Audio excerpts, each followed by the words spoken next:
So I want to tell you guys the story, my birth story of my firstborn, the labor and delivery. It's a good story. It's a sweet story. I remember waking up early in the morning that day, maybe like 5:30 in the morning, and I had an ache in my lower back. And then it went away. And I was like, good. A few minutes later, though, it came back. And it did that a few times. It would go away, it would come back. And then I thought, oh, maybe this is labor. Maybe this is what people talk about when they talk about back labor. Like they don't always feel it in the front. So I was kind of excited and I paid attention for a little while. And sure enough, it was like every 7 minutes, which is pretty quick. From my understanding, most people start feeling things sooner than that, but I didn't feel anything before that. I was happily asleep, and I was happy to be in labor because I was 2 days past due and was really anxious to have the baby already because my mom was in town and I wanted to have the baby while she was still here and have plenty of time for her to hang out with baby and all that. So I was excited. I was timing it every 7 minutes. I was having that lower back pain. And then, I don't know what made me decide this really. I decided that I should get up and I should start cooking. I should make sure that there is enough food for me to eat, I guess, that day. And then to take some to the hospital. And then to have some when I get home from the hospital. I don't know. I didn't want to wake anybody up though. So I didn't wake up my husband. I didn't wake up my mom. I was just kind of going about my quiet time. I really enjoyed that quiet time.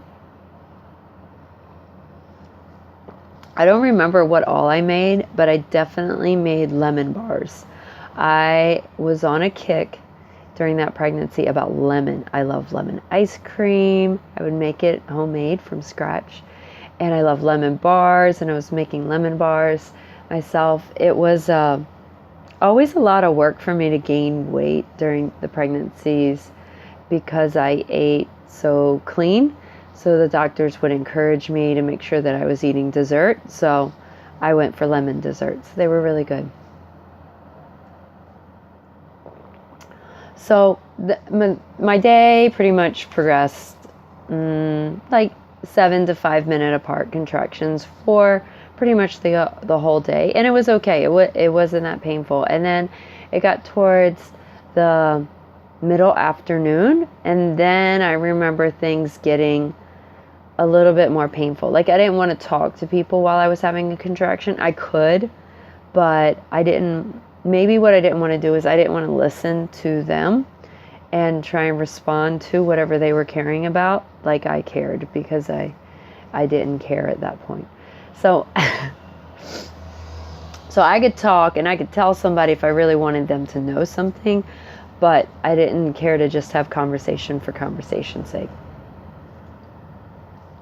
So that was like mid-afternoon, and I had been texting with my midwife telling her what was going on, and she had been on call that night before, so she was sleeping most of the day. We texted a little bit very early when she was getting off work, and then we texted when she woke up in the afternoon. So my water didn't break, no mucus plug, none of that kind of stuff. It was all chill. It was just kind of this slight backache, and it really wasn't that intense. Like I've had worse stomach pains and aches from eating at McDonald's or some sort of fast food. This was okay. But like I said, it was getting a little bit more intense. Then in the later afternoon, I realized like, oh, I think I'm at the point where I would like my husband to get involved. So we had been trained in the Bradley method. We went to Bradley birthing classes. And I thought, oh, maybe I should have him squeezing my hips or doing something. So this is about it every 5 minutes. The contractions are pretty steady. I also text my midwife as it gets a little bit later. And now the contractions are getting to be every 4 minutes, every 3 minutes. And yeah, I would like my husband to be squeezing my hips or helping out in some way. So I wouldn't tell him like, I don't know, this is getting more intense. I think maybe we should at least like check our hospital bag, make sure that we're ready to go. Texted my midwife, She told me, you know what, go in and get checked. You've been having contractions all day steady. Now they're like 3 minutes apart. You should go in. Because I had called the hospital and told them, but they were like, there's no way you're in labor. You're probably having Braxton Hicks because you should be in real pain. My midwife tells me to go in. She calls them ahead of me and tells them that she told me to go in. So we get our stuff ready. We're not really panicking. My mom's a little stressed. She thinks that we should hurry because she had her babies quickly. But we get our stuff. Excuse me. But we get our stuff, and then we get on the road to the hospital. I realized then that being in the car and being in labor is more uncomfortable than just being at the house. So I didn't really care for that drive. It's like bumpy roads. It's probably like 6 o'clock, which is right during rush hour. Not really a pleasant time to be in the car. And I'm realizing that I don't really like this. I'm kind of squirming around a bit. But we get to the hospital, like miracle upon miracles. We didn't get stuck in any traffic. So it's like rush hour traffic, but we're not stuck in anything. It only takes us like 15, maybe 20 minutes to get there. Really amazing. And we get there. There's like a rainbow outside. It's absolutely beautiful. I'm definitely not interested in having conversation. I can during a contraction, but I'm not interested in it. My mom has us pose for a picture because there's a beautiful picture right over the car as we get out, which was nice, but it was a little tough to smile. We make our way inside, and I pause during contractions. I don't want to walk. I just want to take a minute and then continue on. We get upstairs, talk to the nurses, tell them, hey, I'm the one that called. I'm here. And they're all like, oh, that's nice. Well, you're probably not in labor, but we'll show you what the rooms look like. And if you stay, this is where you would be, but you're probably going to go home. All that kind of stuff. So this is maybe like 7 p.m. when they're checking us in. They don't check to see if I'm dilated right away. Now, my water has not broke. Haven't lost a mucus plug, anything like that. They have me stay, and they have like the monitors on my belly monitoring for contractions, and they leave me like that for almost an hour. I think it's about 8 o'clock before the midwife on duty comes in to check and see how I'm doing. So she comes in to check, and she is absolutely shocked to realize that I'm at 9 centimeters. Like, I'm in transition, which is what I thought, because we had done Bradley method. Right before she came in, I got up and I went to use the bathroom, and I noticed that my hands and my legs started like shaking. And in Bradley method, they teach you that when you're doing natural birth, that's a sign of transition. So when I was coming back, I told my husband, like, I'm shaking. I think I'm in transition. And the midwife was there. She checked me. Sure enough, I am. I'm at 9 centimeters. So they're all shocked, and now they're like, okay, you're definitely staying. You're not going home. You're in transition. But they leave me alone again, you know, like to do what I want to do. I can get up. I can move out of bed. I don't have to stay on the monitors on my belly. And so I do. And I'm kind of going between like the shower and squatting and different postures, and things get uncomfortable now. My husband's trying to squeeze my hips. He's trying to help me out as best as he can. I'm getting increasingly uncomfortable. And at some point I start moaning like really loudly when there's a contraction and grunting, and my mom leaves to go get the nurses. She's like, you're having a baby. I'm going to go get the nurses. So I was still standing at that time, like moving around the room. The nurses come in. But it's getting more intense. Okay. So they tell me to get in the bed. I get in the bed, like every contraction is like building on top of each other, but it's still mostly like back labor.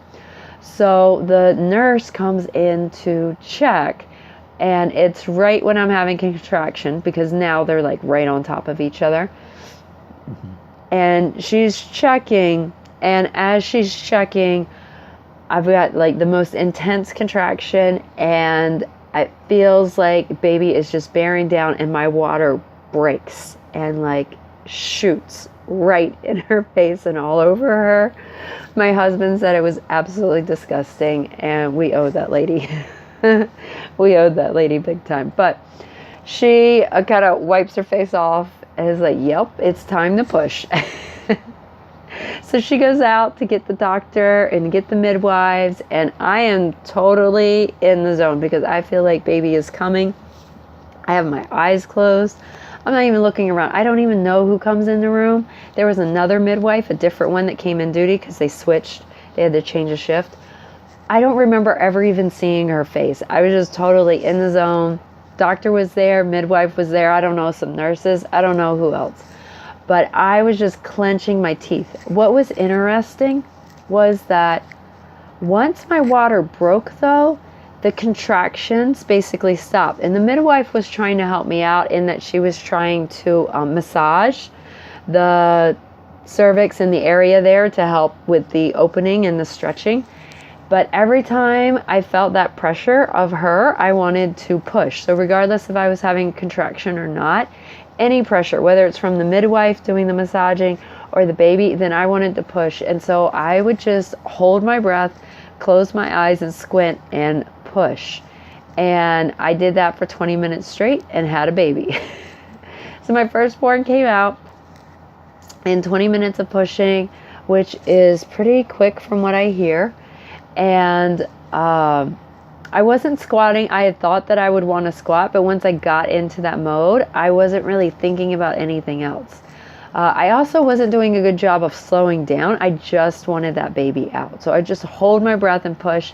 And I remember vaguely my husband trying to encourage me to slow down and take a breath without pushing and, be gentle with my body. But I just wanted it to be over. So on the last push, when baby was coming out, they told me that I could reach down and grab her. And so I did. I reached down and grabbed her and brought her up. But I was absolutely exhausted from holding my breath and pushing for 20 minutes. It's not really the best idea. I would not totally encourage somebody to do it that way. But I did. And so I lift up baby. I'm so exhausted, but bring her up to my chest. And she's just absolutely sweet. We immediately start breastfeeding and having that skin-to-skin contact. And it was a beautiful experience. I did not enjoy the sewing up, though, that part, getting numbed and then getting sewn up, that it scrubbed down there. It was just, I didn't like that part. And I didn't realize that they automatically hook you up to Pitocin after you have the baby to encourage the placenta to come out and then to encourage contractions, I guess, to stop the bleeding. I don't know. I didn't realize they were going to do that. So I was kind of upset that they did that because I didn't want any medicine running through my system because I don't always react well to medicine. So I was frustrated at that. If you want to do a natural birth, I would just say that you let them know if you don't want, or if you want them to hold off, at least hold off and see if you're hemorrhaging or if there really is a big need for them to give you Pitocin afterwards. Then they can do it. Like I told them, they're the expert. I'm not trying to die here, but I don't want you just to automatically give me medicine because it's your routine. I want to wait and see if I really need it. So that's what I did for my second birth. I didn't realize it on the first birth, but overall it was a really beautiful experience. I was glad that I went through the Bradley method. I would recommend it. I'm not a Bradley coach or anything like that, but it was really beautiful and good time with my daughter. And I would just encourage people not to be afraid of natural birth. It can be really intense. It can be really beautiful. I felt like that it was really worth it. My daughter was so alert when she came out, and those first few days, just so alert, looking at me, looking for sounds, tracking with her eyes. It's really amazing. It was a beautiful time. So that's the story of my first birth story with my daughter.